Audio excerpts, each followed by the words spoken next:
What's up? Welcome to day 17 of this shredded by 40 transformation challenge that I have set for myself.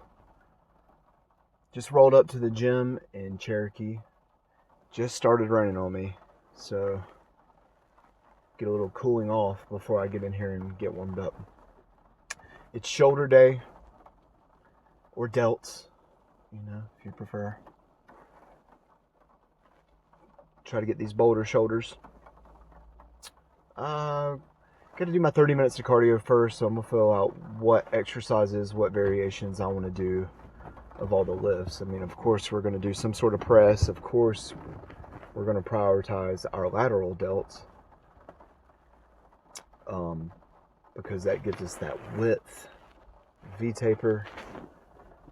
So I always want to prioritize the lat or the lateral deltoids. So we know we're going to do some lateral raises. I don't know if they have a machine here or not for that. If they do, I might play around with that. Maybe hit some dumbbells and some cables. We'll see when we get in here. Still hitting the 2,350 calories each day. And actually last night I was under, like I said, about 200 calories. And that was after eating an extra pack of oatmeal and 4 tablespoons of peanut butter. So I was really surprised that I thought I would be feeling a little bit more rough than I am today, especially after working 12-hour shift and now going to the gym. Plus, not to mention, I didn't get but like 5 hours of sleep last night. I'm out of town, away from the fam. I got busy, tied up on the computer doing some work. And then I accidentally got on Instagram and got to giggling over some of these crazy reels. And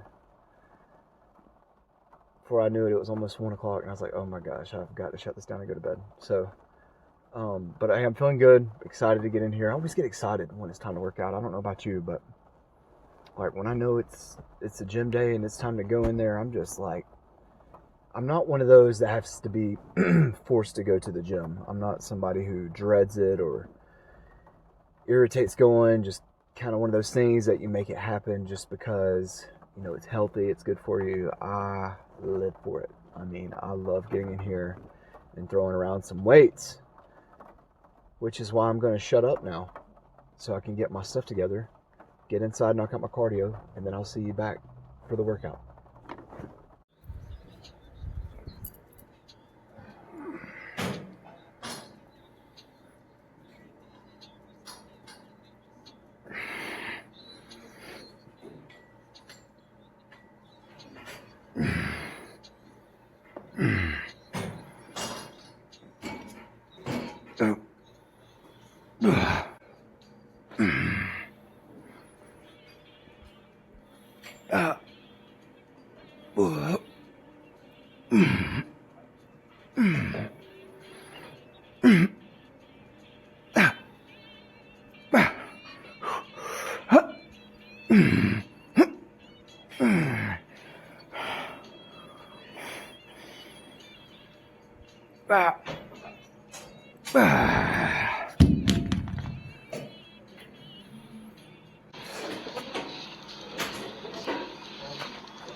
All right, shoulders demolished.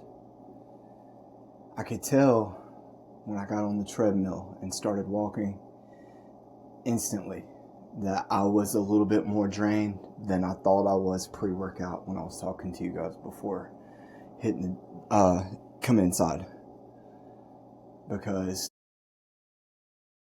when I set the treadmill to 3 miles an hour, it just felt like it was taking more energy out of me than normal. I usually have it at 3.5, 3.7, 3.9 miles per hour when I'm walking my cardio and warming up. But today I started at 2.5 because I knew I had 30 minutes. So I started it at 2.5, then 3. And when I got to 3, it was just felt so much more exhausting. I bumped it up to 3.3. Maybe finished at 3.5 and then just rode it out there. I got like 1.6 miles in the 30 minutes. So made sure to get in my pre-workout, made sure to hit my pre-workout peptides, which I wanted to chat with you guys real quick about and let you know what I'm taking. So currently this peptide stack that I'm on right now, specifically for pre-workout, is as follows. I'm taking 1 milligram of C-Link. That's more for cognition, memory, focus, so I can get in that zone while we're repping it out. And I take that about 15 to 20 minutes before I come into the gym. I also take 5-amino 1-MQ, which is going to help with energy and endurance. And I take 1 to 2 milligrams of that sub-Q, because you can get 5-amino 1-MQ orally as well. So you got to be mindful of the doses that you're taking, depending on which route of administration you're using. Sub-Q, I'm taking about 2 milligrams every day, or pre-workout. And I'm also taking L-carnitine, doing that when I am, and it is more acidic, so it doesn't feel that great going in, but I'm using like a TB syringe, so it's more so like a shallow IM. I'm not using a gigantic, like 21 gauge needle or 18 gauge needle to go into the glute or deep intramuscular. I'm just using a small 1/2 inch. I can't remember. I think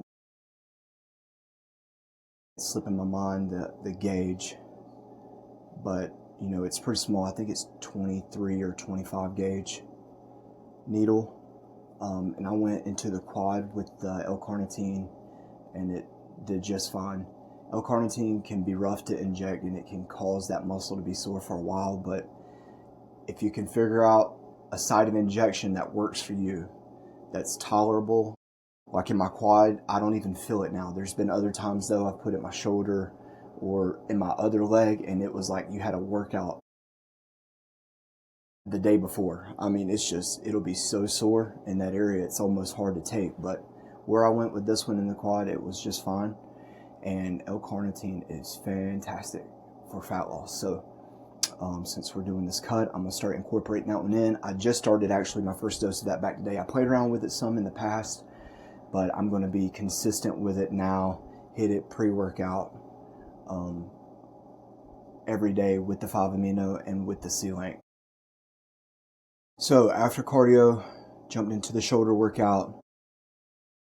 Since the energy was just feeling a little off, I decided not to push some heavier weights. I considered going up in some of the on some of the weights for some of the exercises, but I decided to keep it where I was at the last couple of weeks and just really try to hit those reps. So I definitely improved this workout surprisingly, because when I got in there and started repping out those lateral raises with the 25s, I've been hitting around 15, 16, 17 reps, but I hit almost 20 plus reps on every set that I did. I think I did 5 sets of dumbbell lateral raises. Phew, the sauna is getting hot. If I pass out right here, if you just see me slowly drift out of the screen, just wait, I guess, for me to come back. It is hot in here. Love the sauna, man. It does it right. So after the dumbbell raises, jumped over onto the hammer strength, shoulder press. Again, keeping it more light. Don't want to tweak a shoulder or hurt anything, especially during this cut. So I just felt it out. Hit 20 reps with a 45 on each side easy. Bumped it up to 55s. I considered going up, but again, I just left it at that. Really focused on the squeeze, slowed down the reps a little bit, and pushed it out. Try to hit that higher end of the rep range. After the hammer strength, what do we do next? Went over to the bent over dumbbell flies, the rear flies. So if you notice in the video, I think I videoed each grip, but I try to go with my grip just like a neutral grip. So if I'm out, I don't know if I can do it with the camera.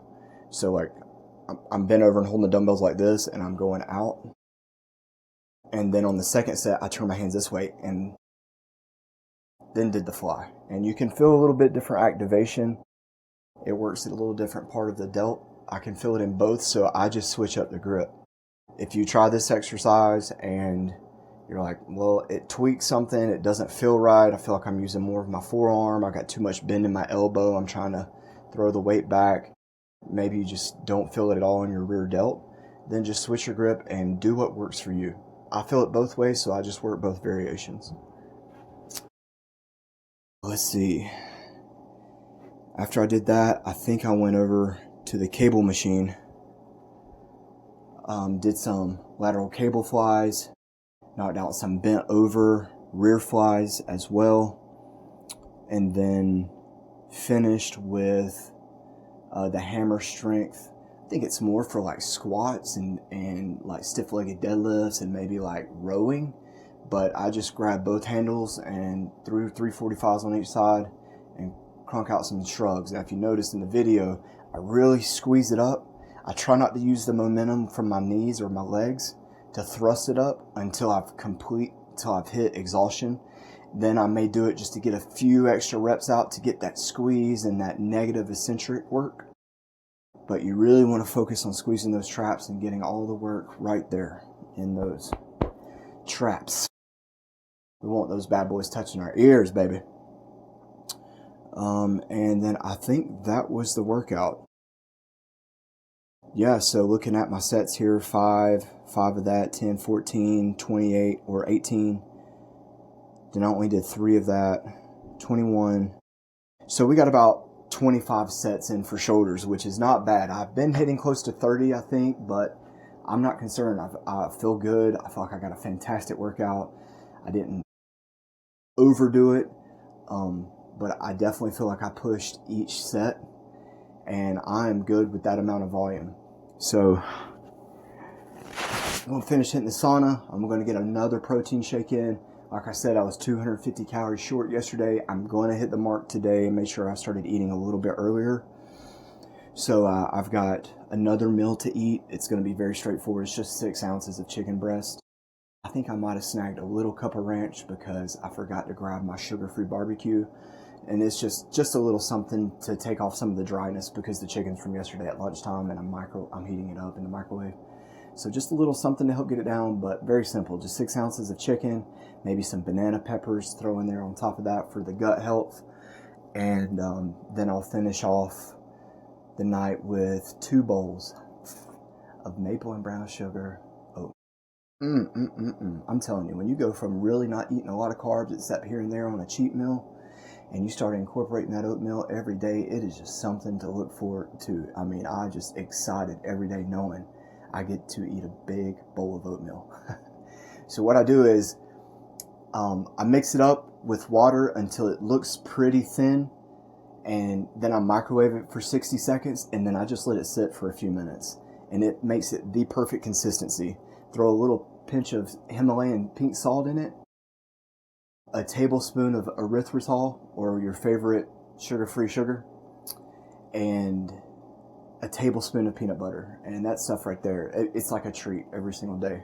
So my calories, my macros today, I can afford to get 2 packs in. So we're going to finish off the night with the oatmeal and then hit the sack and try to get a little bit more sleep than I did last night, because recovery is where it's at. You know, we're breaking down that muscle here in the gym, but you really want to prioritize your recovery because it's going to help rebuild what we've broken down. And then when you're adequately recovered, you're going to be able to attack that following workout with all you've got to get the most out of it. So sleep plays a huge role in that. I mean, honestly, most people do not prioritize sleep and the hormone balance that goes into that, the testosterone boost, the growth hormone boost when you're sleeping, the balance between your cortisol. Oh, my phone is too hot. It's counting me down. We're going to end it there. I'll see y'all tomorrow.